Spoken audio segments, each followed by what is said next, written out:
Hey guys, welcome back to the show. Today we are delving into another set of mysteries, this time themed around the dragons. I'm pretty sure that there are some here that you haven't seen floating around in the community, but if you have heard of all 7, leave me a comment letting me know.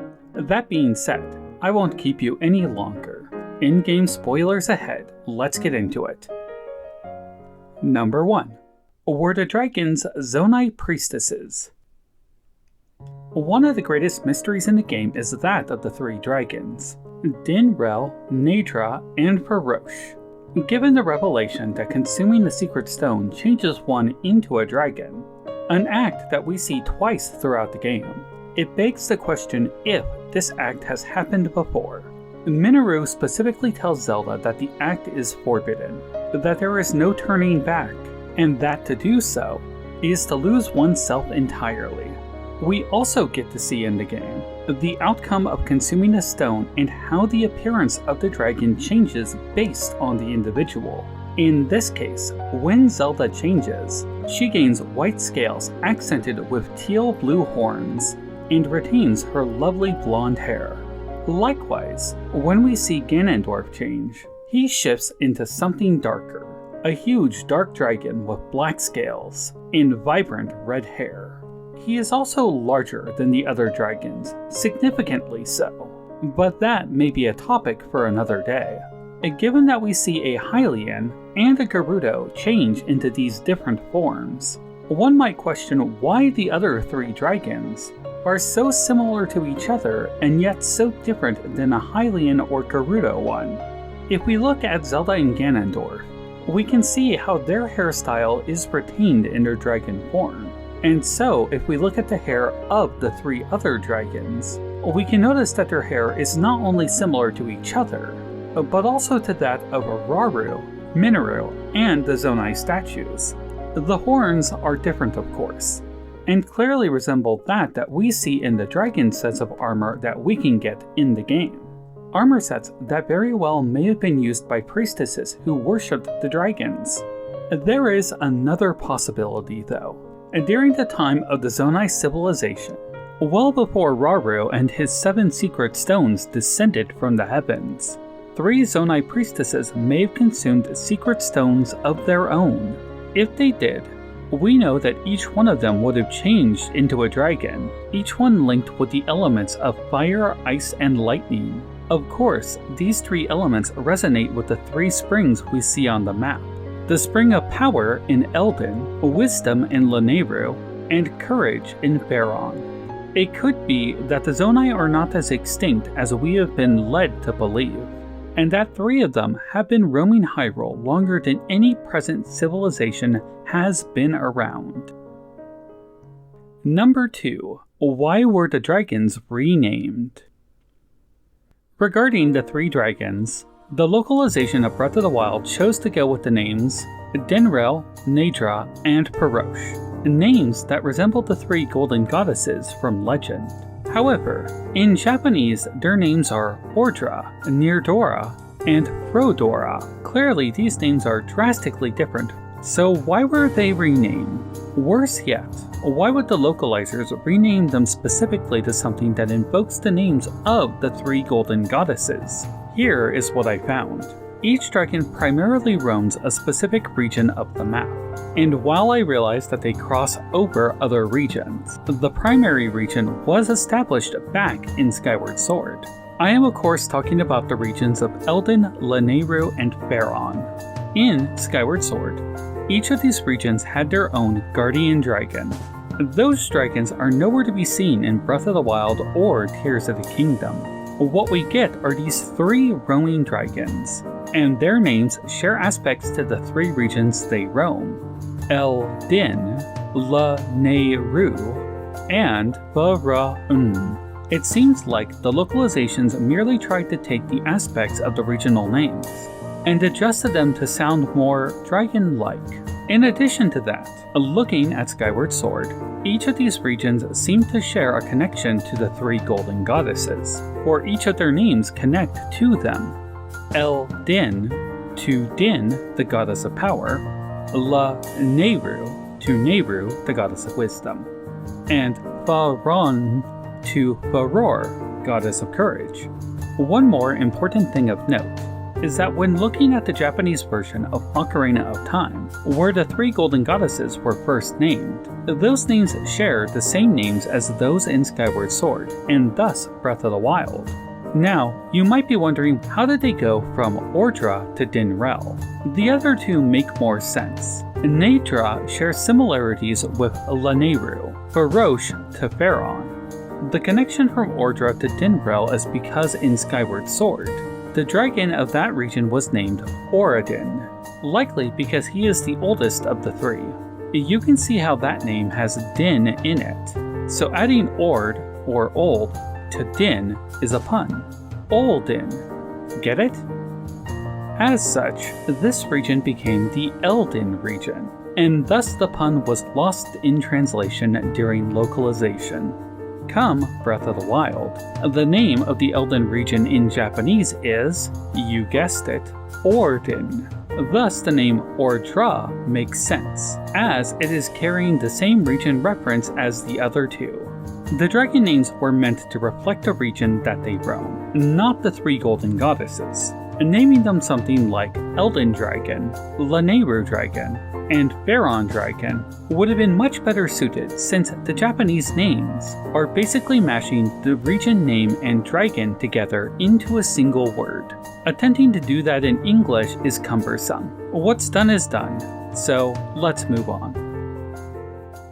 Number 3. Was the goddess sword made of dragon parts? I'll be clear that I don't think Skyward Sword is part of this continuity, but for this mystery, I am playing with the idea that it is. In Tears of the Kingdom, there is a quest where we can help a toppled Mother Goddess statue in the Forgotten Temple. In order to do this, we must gather some dragon parts and offer them to the 3 springs around the map. Once done, the statue will miraculously be standing tall, with no explanation of how it was fixed. More important is that the mother statue will give you the White Sword of the Sky as a reward, an object that looks identical to the goddess sword from Skyward Sword. Of course, this isn't the real goddess sword. We know that that sword was made into the Master Sword. Also, this White Sword of the Sky can break, being limited to the weapon durability mechanic. And unlike the Master Sword, it doesn't go on cooldown.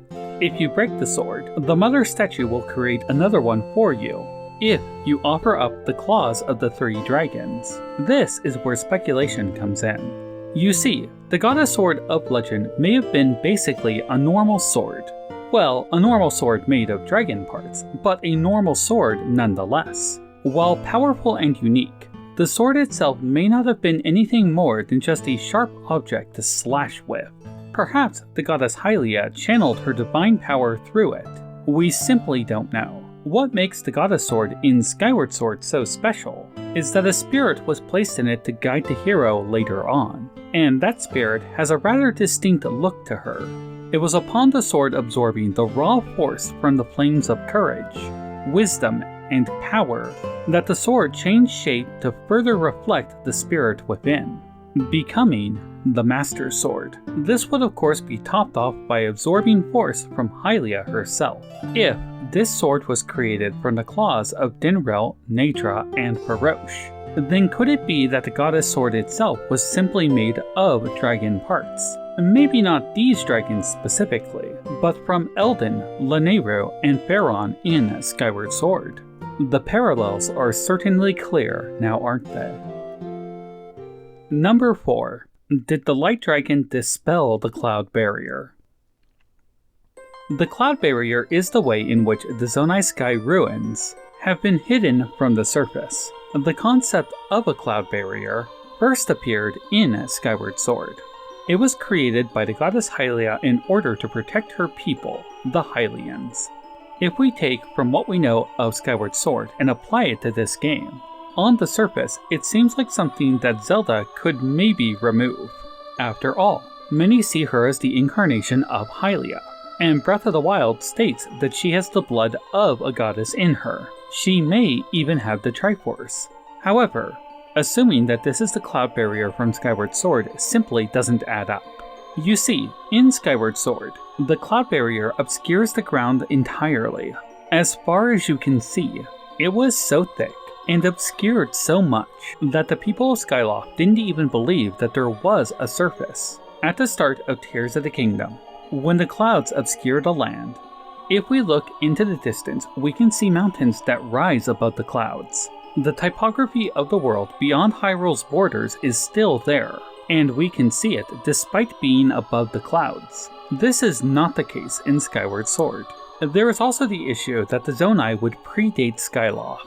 And so, a simple question remains of where is all this cool Zonai stuff in Skyward Sword? These are the skies above Lanayru, Eldin, and Faron after all. And yet, the Zonai stuff simply is not here. Let me be clear that I do not think Skyward Sword is part of this new continuity, but I do believe that there is a cloud barrier. The Rito story about the Stormwind Arc talks about a Zonai who fell from the sky and then returned there. The Stormwind Arc was given to them as a gift, and would later be made into the Wind Temple. The Zonai themselves descended from the heavens, revealing themselves to the Hylians. And let's not forget about how the Garden of Time, also known as the Great Sky Island, was raised into the sky specifically to conceal and protect it, to protect Link until he finally awoke. As such, the cloud barrier seems to be nothing more than Zonai technology. It is not clear how Zelda, as a dragon, removed the Zonai cloud barrier. Consider though that she had the means to set this up, simply by working with Mineru. It is possible that they set a few conditions to trigger a dispelling of the barrier. For instance, a lock on the Temple of Time that requires a Zonai artifact, such as the brace on Raru's hand, or perhaps a Purah pad with a Zonai spirit in it. Zelda left her recall ability in the Temple of Time. And finally, a golden orb out on the balcony. A golden orb that would use that recall power to send the Master Sword back in time to a specific point. It could be that when all of these conditions are met, that the cloud barrier could have been set to disperse. This could very well be similar to the dispersing of the thunderstorm at Dragonhead Island. Specific conditions that, when met, cause Zonai effects to stop. Or maybe Zelda the Dragon just happened to be charging up through the clouds right when Link sent the Master Sword away. Who knows? I said it was a mystery, and I'm not sure that it will ever really be answered. Alright guys, I got some more mysteries for you. But first, would you please consider liking and subscribing to the channel? It needs growth, and it's free. You can always unsubscribe later if you don't like what I put out. But for those of you who do, thank you, I really mean it. In-game spoilers ahead, back to the mysteries. Number 5. Why didn't Zelda become a time dragon? Throughout the game, we see that Princess Zelda has time powers. From the moment she picks up the secret stone deep underground, to her fighting alongside the sages against the Demon King. Sonia herself says that she senses time and light inside of Zelda. And we can see how Zelda has a large abundance of it when compared to Sonia. We are told that secret stones amplify one's inner power. The stone that Zelda holds has the symbol of time on it, and only the symbol of time. In other words, it is clear that Zelda's secret stone is amplifying her time powers, not her light powers, and thus we have a conflict. When she swallows her secret stone, she changes into a dragon. You would think that if the relic is enhancing her time powers, that she would turn into a time dragon, not a light dragon. Now, I do need to bring up that in Japanese, that her name is the White Dragon, a little more vague. Likewise, the Demon Dragon is the Black Dragon. If we look at these two though, it is clear that they are meant to be a yin and yang to each other. As to where the Demon Dragon is oozing with gloom, the Light Dragon exudes a gentle, healing light. All of her parts, when combined into weapons, create a healing effect, which is usually associated with light and not time, though the idea of rewinding damage in the form of healing would be neat to see. All of that aside, The base premise presented in the game is that she is becoming a light dragon so she can heal the Master's Sword, by imbuing her sacred light into it for thousands of years. You would think that if her Sacred Stone was enhancing her light power, that it would depict the symbol for light instead. When she is falling at the end of the game though, her stone is amber, again showing that it is attuned to time. So I ask again, why did she become a light dragon instead of a time dragon? I have one more question regarding this. Why did she think this gamble would work? Perhaps Vi told her that it would. And Zelda has taken Vi's advice at face value before. Advice that lets Zelda once again see her chosen knight alive. Still, it is unanswered, and thus a mystery.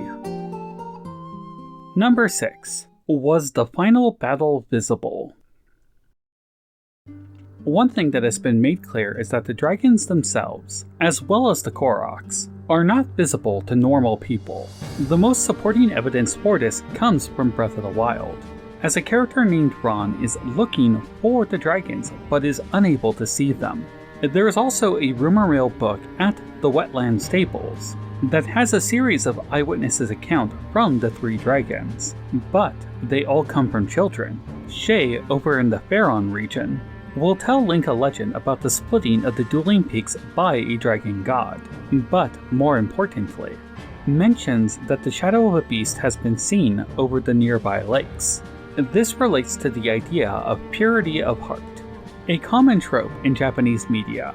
Breath of the Wild states that along with those who have the blessing of Hylia, only the pure of heart are able to see the dragons and likely Koroks. It's also worth noting that in the Champion's Ballad DLC, there is a quest where you need to collect a horn fragment off Dinrel at a specific time. This Rito is specifically here and talks about the dragon, meaning that he can see it. Fast forward to the end of Tears of the Kingdom, and we have this epic dragon battle in the sky over Hyrule Field. One might wonder if these dragons are also not visible to normal people. If this battle is even visible at all, perhaps Pora, watching over the castle from her telescope, merely saw a minor collapse as Link is being whisked away in pain. Then, for 10 minutes, watched him rise and fall, walk around in mid-air, attack invisible objects, all while a blood moon appeared during midday, followed by a huge explosion of light, with Princess Zelda finally appearing, falling, and being caught by a now shirtless hero. It's quite a bit different when you imagine it that way, isn't it? I feel the intention was that others would be able to witness this spectacle, and that maybe, just maybe, the writers forgot that dragons are supposed to be invisible to normal people. Alternatively, perhaps the 3 Zonai dragons are more special and cannot be seen as to where the light and demon dragons can. Number 7. How was Zelda restored? This is probably the single biggest point of contention about the ending, and of course, I had to include it on the list. Let's go over Draconification real quick. To swallow a Sacred Stone is to lose oneself entirely, becoming an eternal dragon. Minoru states that this is forbidden for this reason, which, to my understanding, relates to some Buddhist ideas that regard becoming eternal as a sin, a type of stagnation with no further growth. That aside, the act is forbidden, and she says that there is no way to reverse it. At the end of the game, we see 2 very interesting things happen. The first is that a dragon is killed by destroying its secret stone. The second is that the ghosts of Rauru and Sonia appear, assisting Link in reversing Draconification on Zelda, something that was stated to be quote-unquote irreversible. Some have drawn a conclusion that this is basically Rauru and Sonia joining in with Link's recall power to basically do a type of super recall on the dragon. As such, thousands of years would be reversed in the blink of an eye, and she would return to the Princess Zelda that we know. I have a problem with this though, namely that I think recall would have literally rewound her position through the sky for those 12,000 or more years. Maybe this is a different realm that they are in.